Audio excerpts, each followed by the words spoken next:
Sepertinya Pondok Pesantren Al Zaitun ini bergeming di tengah polemik yang ada. Masyarakat menjadi resah ketika mengetahui ajaran-ajaran seperti apa yang diajarkan ataupun juga kebiasaan-kebiasaan bahkan ibadah-ibadah seperti apa yang dilakukan di Pondok Pesantren ini. Masyarakat ataupun juga banyak sekali warga yang kemudian datang menggeruduk dari Pondok Pesantren ini. Tapi sepertinya mereka juga masih diam saja. Ketika Anda sudah lihat tadi video menjadi viral, ada petugas dari Pakespam, Pemprov Jabar juga datang. Mereka juga bahkan dengan berani dengan kalau kita bisa bilang percaya diri melakukan hal seperti itu, bahkan membentak, memarahi petugas yang datang. Bukan kali ini saja sebenarnya pemirsa. Beberapa tahun lalu atau juga beberapa waktu sebelumnya banyak sekali upaya dari pemerintah untuk bisa merapat, mendekat, melihat lebih lanjut apa sebenarnya pondok pesantren ini. Tapi sepertinya tembok begitu tebal. Pondok pesantren ini begitu eksklusif dan juga begitu tertutup sehingga tidak gampang untuk bisa menembus dan mendapatkan keterangan mengenai ponpes ini. Kita akan gali lebih dalam lagi karena upaya terbaru yang kita tahu bahwa Pemprov Jabar juga menggandeng MUI ini membuat tim investigasi. Seberapa jauh langkah sudah dilakukan untuk bisa mendapatkan informasi dan juga pandangan mengenai hal ini. Sudah hadir bersama saya pengamat kebijakan publik Pak Trubus Sadiansyah. Selamat malam. Assalamualaikum warahmatullahi wabarakatuh. Pak Trubus nanti mungkin punya pandangan kenapa sih sepertinya ponpes ini tak tersentuh begitu. Dan ini kan juga bukan baru ini saja membuat gempar. Berikutnya kita juga akan mendengarkan bagaimana langkah yang dilakukan oleh Pemprov Jawa Barat. Sudah bergabung dengan kita secara daring Wakil Gubernur Jawa Barat Bapak UU Ruzanul Ulum. Assalamualaikum warahmatullahi wabarakatuh. Selamat malam Pak UU. Waalaikumsalam warahmatullahi wabarakatuh. Malam. Baik, dan juga pemirsa kami bisa informasikan bahwa sekitar tahun 2002 lalu MUI juga melakukan kajian, melakukan penelitian terhadap Ponpes Al Zaitun ini. Kemudian apa hasilnya pada saat itu dan kemudian apakah terbit rekomendasi, bagaimana sikap pemerintah juga untuk menindaklanjutinya. Akan dijelaskan juga oleh Bapak Anwar Abbas selaku Wakil Ketua Umum Majelis Ulama Indonesia. Assalamualaikum warahmatullahi wabarakatuh. Selamat malam Pak Anwar Abbas. Waalaikumsalam warahmatullahi wabarakatuh. Baik, nah kita mungkin ingin sekali dengar terlebih dahulu dari Pak Anwar Abbas. Apa hasil dari penelitian MUI tahun 2002 lalu? Apakah memang hasil penelitian itu mengungkap Pak bahwa ponpes ini memang mengajarkan hal-hal yang melenceng dan betul-betul berbeda sekali dari syariah agama Islam?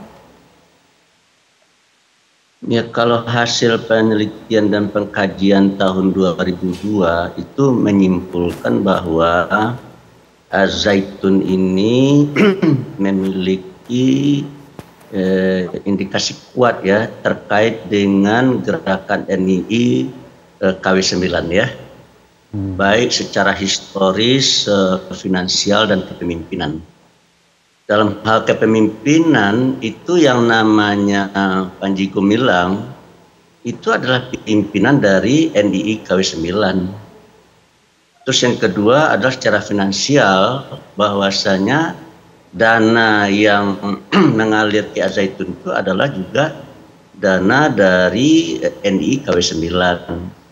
Dan secara historis itu yang namanya Zaitun itu didirikan oleh kelompok NII KW9 ini. Dan itu indikasinya sangat kuat sekali ya. Dan Majelis Ulama Indonesia sudah mendeklar ya hasil hasil kajian dan penelitiannya, dan setelah kita sampaikan ya saya melihat suasana setelah MUI menyampaikan sikap dan pandangan berdasarkan hasil penelitian tersebut ya situasi sudah agak mulai mereda ya. Agak mereda itu seperti apa maksudnya Pak Anwar Abbas? Ya udah ribut-ributnya sudah kurang, kegaduhan sudah menurun. Tetapi tahun 2023 ini kambuh lagi dampaknya kan. Dan kalau tahun 2002 ya itu persoalan-persoalan keagamaan yang banyak adalah terkait dengan masalah penghimpunan dana. Karena yang namanya Saudara Panji Gumilang ini ya sudah membuat sebuah hierarki kepemimpinan sendiri ya. Dia punya menteri, dia punya bupati, dia dia punya bupati, dia punya camat. Seperti sebuah negara gitu, berarti Pak? Seperti sebuah negara jika punya menteri, bupati dan sebagainya. Indikasi kuat hasilnya itu Panji Gumilang ini adalah mengembangkan gerakan yang namanya NII atau KW9. Ya, jadi kesimpulannya adalah ini adalah sebuah kelompok yang memang bercita-cita untuk mendirikan negara Republik Indonesia, dan mereka sudah membentuk sistem kepemimpinan sendiri.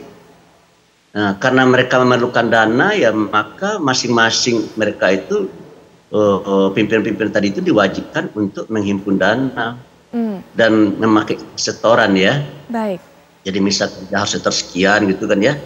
Dan kalau seandainya dia bisa memenuhi ketentuan tersebut, dia akan mendapatkan semacam fee lah ya. Tapi kalau seandainya misalkan jumlah dana yang bisa dia himpun itu kurang dari ketentuan yang sudah ditetapkan, maka terpaksa yang bersangkutan menutup dengan uang pribadinya gitu kan. Nah, ini yang sangat menimbulkan masalah dan menimbulkan keresahan ya, sehingga banyak sekali mereka-mereka itu ya merasa terancam karena tidak bisa memenuhi ketentuan atau target yang sudah dibuat gitu kan. Sehingga akhirnya mereka menghalalkan segala cara, misalkan mencuri uang bapaknya, mencuri uang ibunya, mencuri uang saudaranya. Banyak sekali keluarga yang datang ke MUI waktu itu yang mengeluh dan mengadukan masalah mereka karena harta mereka ya hilang dan habis oleh saudaranya sendiri ya karena dicuri untuk kepentingan pengembangan Al Zaitun. Baik Pak Anwar Abbas.